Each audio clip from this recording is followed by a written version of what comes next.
They called it a breakthrough, a cooling off, a return to balance.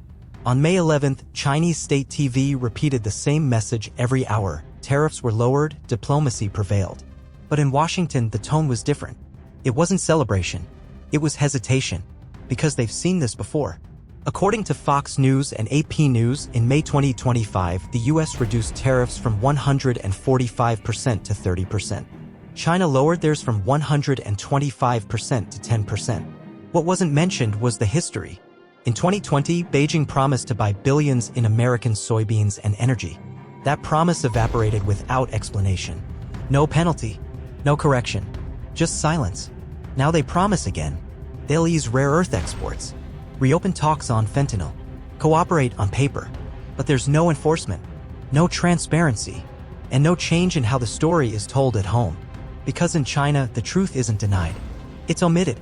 And when the facts are filtered, the footage edited, and the words controlled, then maybe the most dangerous part of any agreement isn't what's inside the deal, it's what had to be hidden just to make it possible.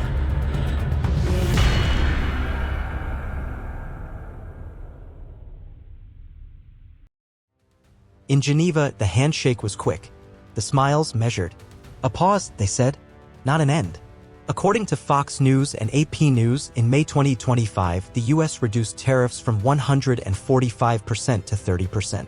China lowered theirs from 125% to 10%. A freeze on escalation. A reset. That's how it was framed. But the framing matters. Because we've been here before. In 2020, under the Phase 1 trade deal, Beijing made big promises, $200 billion in US purchases. Soybeans. Energy. Services. Less than a year later, the numbers vanished. Quietly. No statement. No apology. Just edited headlines. And a new narrative. This time, there are no targets. No enforcement clause. No press conference transcript posted inside China. Instead, there are gestures.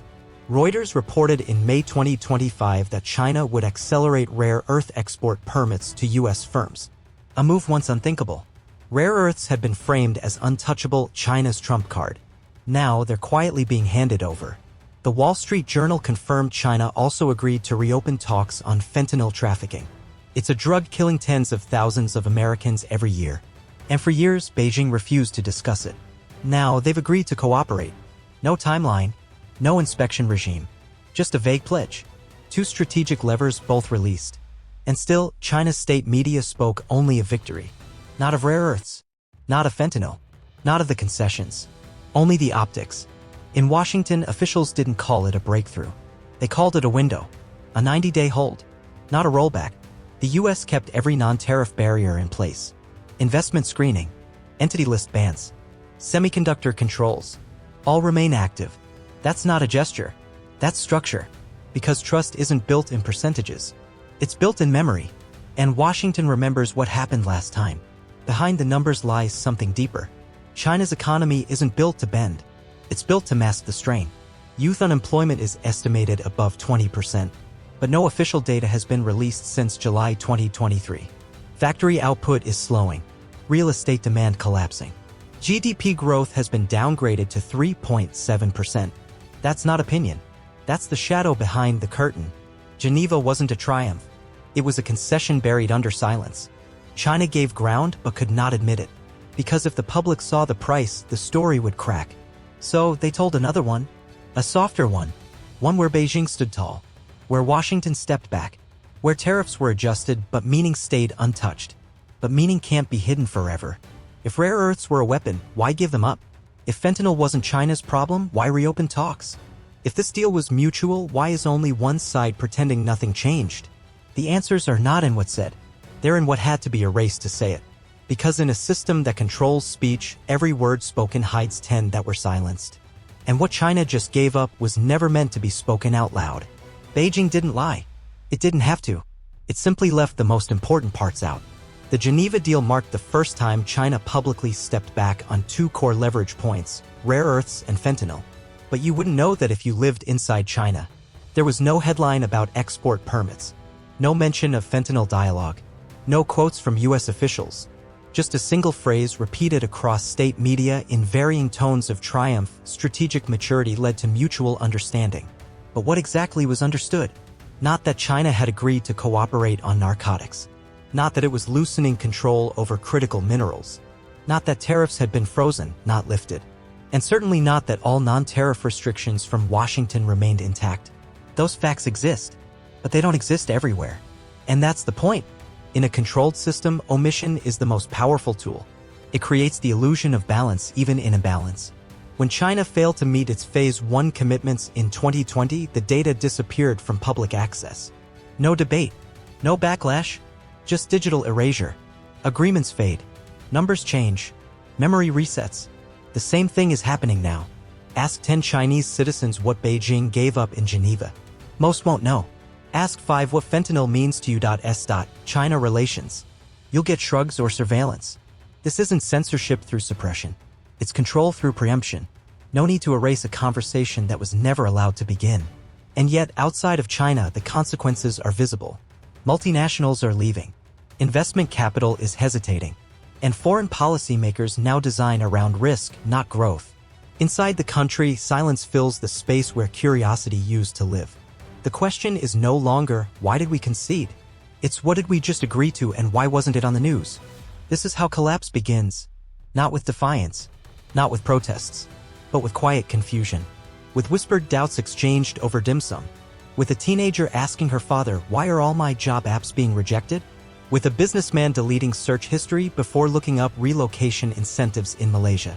This is what a truth vacuum looks like. And in China, it's standard operating procedure. Beijing didn't announce the fentanyl talks because it couldn't afford the questions. It didn't publicize the rare earth pivot because it couldn't explain the timing. It couldn't say, we're giving ground. So it said nothing. And when saying nothing becomes the only viable tactic, you're no longer leading with strength. You're managing decline. The Geneva deal wasn't censored. It was split in half. The outside world got the full version. The Chinese people got a slogan. And once again, the system counted on no one comparing the two. It was announced as a cooling off, but the temperature drop was planned. The Geneva Agreement didn't restore balance. It exposed imbalance and forced Beijing to operate on borrowed time. From the outside, the logic seemed simple: both sides give something. But that's not what happened.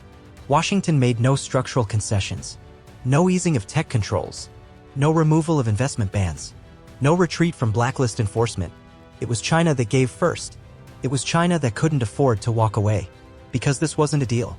It was a diagnostic, a pressure test. The rare earth permits? A signal. The fentanyl talks? A lever. The silence? A tell. Beijing didn't want Geneva. It needed it. Because behind the slogans, the system is tiring. Growth is slowing. Consumption is frozen. Trust in the job market has evaporated. Domestic data has been cut off not because the crisis ended, but because it deepened. A tariff rollback wouldn't fix that. It never could. So Washington didn't offer one. Instead, they gave Beijing a narrow bridge. Not to cross, but to expose where it stuck. For years, China used opacity as strength. Ambiguity was its currency. Now, every ambiguity is a liability. Because this time, the world isn't confused. It's watching. And it's learning how to negotiate with a government that only understands two positions: domination or denial. There's no room left for gray zones. Geneva formalized that shift. By offering a deal without surrender, the US flipped the dynamic. China didn't agree to transparency. It agreed to conditions it couldn't frame domestically because admitting them would shatter the illusion of strategic control. That illusion was never about strength. It was about narrative. A narrative where nothing is ever conceded. Where every foreign policy defeat is rebranded as strategic patience. Where every retreat is repackaged as global responsibility. But in Geneva, there was no way to spin it. Because what Beijing gave up couldn't be said out loud. So the spin simply didn't happen. And that silence is where the real shift lies. Because silence, once deployed strategically, has now become reactive. And once you're reacting, you're not in control. While Beijing was managing slogans, Washington was reshaping the field. Supply chains are shifting. Trade corridors are hardening. Security alliances are evolving. New trade agreements are bypassing China, not circling it. This isn't just decoupling. It's disarming. Quietly. Economically. Systemically. And the Geneva deal wasn't a pause. It was a test case to see how far Beijing could bend. Without telling its own people it was bending at all. And here lies the trap. If China complies, it confirms that pressure works. If it resists, it restarts the collapse and loses what little leverage remains. Either way, the mask slips. This isn't diplomacy. It's a countdown. The tariffs may be paused, but the fracture is accelerating. And for a regime that survives through total control of perception, there may be no worse outcome than a concession it can't admit. And a future it can no longer narrate. The deal was signed. Cameras clicked. Hands shook. And then the real story vanished. Not because it was hidden, because it never made it to print. Factories kept closing. Foreign capital kept flowing out. And workers, once the backbone of China's miracle, kept walking away from gates that no longer opened. No alarms were raised. No protests were shown. Just an expanding silence. After Geneva, the air was supposed to clear. But it thickened. What China called stabilization, the markets read as exhaustion. According to Bloomberg, in April 2025, over 28 foreign firms began formally relocating operations out of China. Not as threat, but as strategy. Intel, Panasonic, Tesla, names once engraved on high-rise facades now fading into the background. Shanghai's EV output dipped. Penang grew. Malaysia, Vietnam, India absorbing the pieces. Inside China, this exodus was not mentioned. What did appear on the news were slogans: strength and unity, resilience through reform, economic adjustment for global fairness.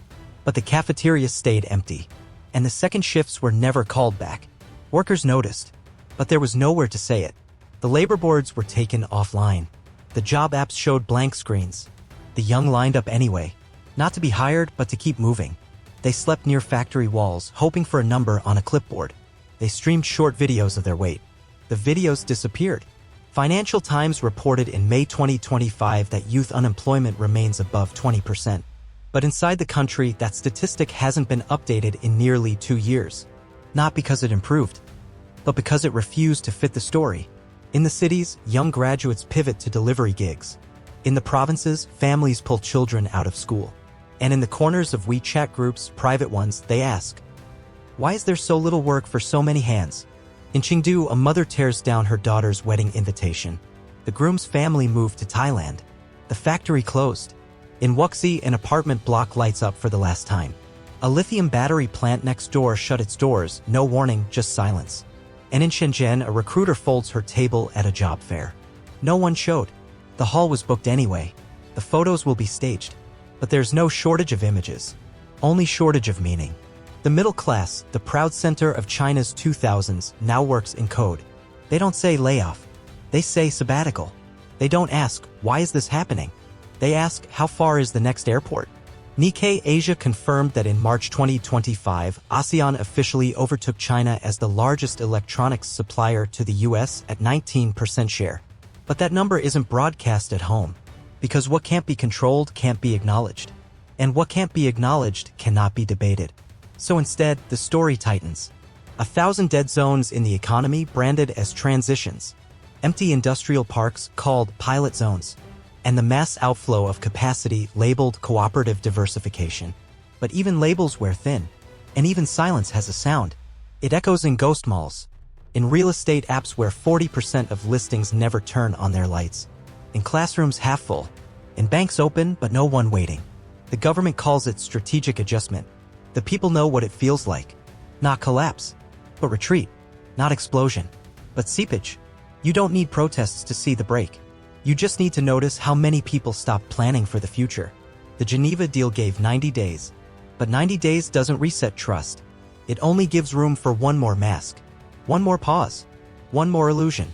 And the system has become fluent in illusion. Now, the collapse doesn't come with alarms. It comes with a headline that says, recovery confirmed. And a comment section that no longer loads. They said it was about tariffs. About mutual understanding.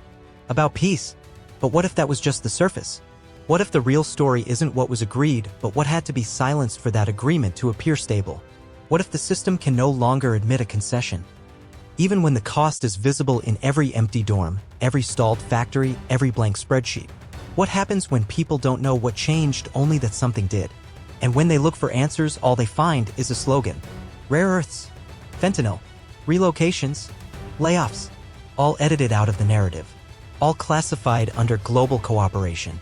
Maybe Geneva wasn't a turning point. Maybe it was just another pause in a long unraveling. A pause that lets investors reposition, That lets corporations finish packing. That lets the party find new words to delay the same reckoning. Because in China, the silence always comes first. Then the signal. Then the shift. And by the time people start asking, why does everything feel off? It's already too late to say it out loud.